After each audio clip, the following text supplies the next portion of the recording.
The first thing I remember about that evening is the smell of cardamom and furniture polish.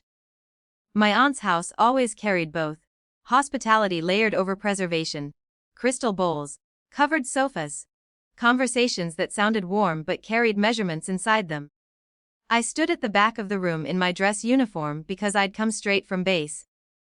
I hadn't planned to stay long, I rarely did. Family gatherings had a way of turning my profession into a polite footnote. People were hugging my cousin Farah.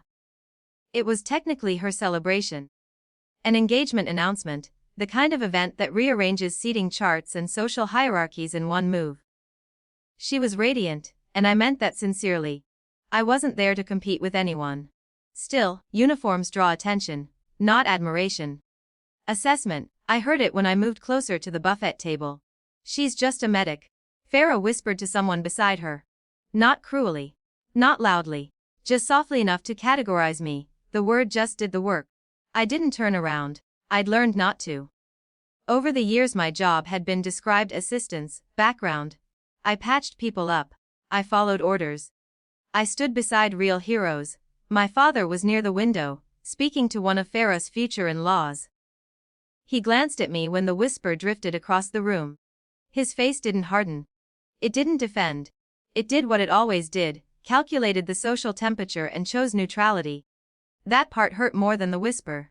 It wasn't that he was ashamed of me. It was subtler.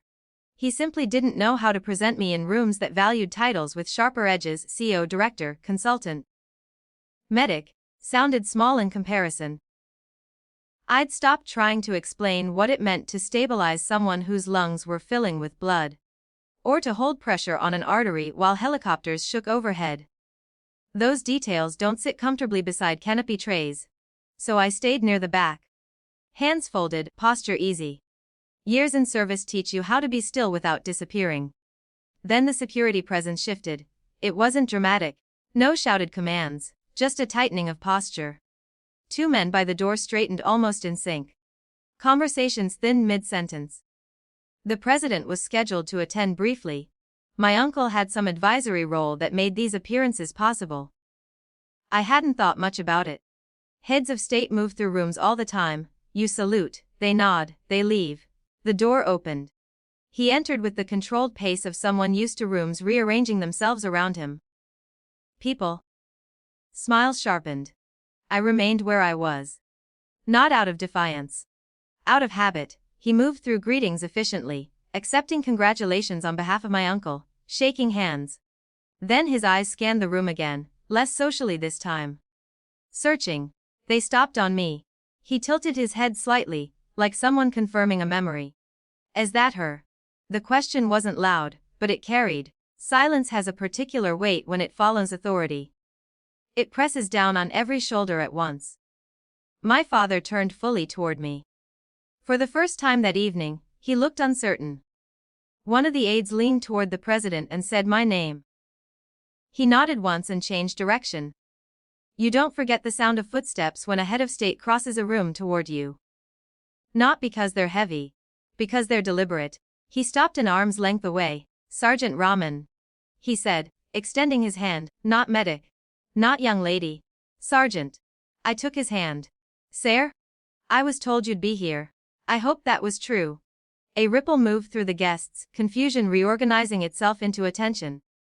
He didn't raise his voice, but he didn't lower it either. You kept Captain Edris alive. Enough for extraction during the Northern Flood response. I read the field report twice. The room went completely still. Field report. Flood response, these weren't abstract phrases. They were specific, documented. Unarguable. It was a team effort, sir. I replied automatically. Years of training anchor you to humility, he gave the smallest smile. Leadership often is. He turned slightly, as if addressing the room without formally doing so. Competence under pressure is rare. I make it a point to remember it. Then, just as calmly, he asked about my current posting. We exchanged a few brief, professional sentences. Nothing theatrical, no medals produced. No applause requested, but every word redrew the map. Behind him, I saw Farah's expression shift, not embarrassed, not exactly. Just recalibrating. My father had gone very still. His shoulders, which usually carried the relaxed confidence of a man comfortable in social spaces, were tight. The president nodded once more. "We're fortunate to have you." And then he moved on. The room exhaled in fragments. Conversation resumed carefully, like people stepping onto ice they weren't sure would hold. No one rushed me. That's what I remember most. They approached gradually, respectfully. Questions changed tone. Curiosity replaced categorization. Farah came over after a few minutes. She touched my sleeve. "I didn't realize," she began. Then stopped. I spared her the difficulty. "It's fine." Because it was. Her whisper had been small. This moment was larger but not vindictive. It simply revealed scale. My father approached last. He cleared his throat. "You never told me he knew your name." I met his eyes. "You never asked what I did." "Baba." "Not really. It wasn't accusation. Just fact." He absorbed that. "I'm proud of you," he said, carefully, like he was testing unfamiliar language. I believed him. And I also understood that pride had arrived only after public confirmation. Oddly, that didn't sting the way it once would have. Recognition from the president felt significant, yes. But what steadied me wasn't his words. It was the quiet memory of mud-soaked boots, of steady hands in chaos. Of doing my job when no one important was watching. The authority in that room had shifted something external. Conversations would be different from now on. Introductions would carry weight. But the real shift had happened long before tonight, on days when I chose to stand firm in who I was, even when it sounded small in polite company. As the evening wound down, I stepped outside for air. Through the window, I saw my father retelling the story to someone, his posture taller now, his gestures animated. I didn't feel triumphant, just steady.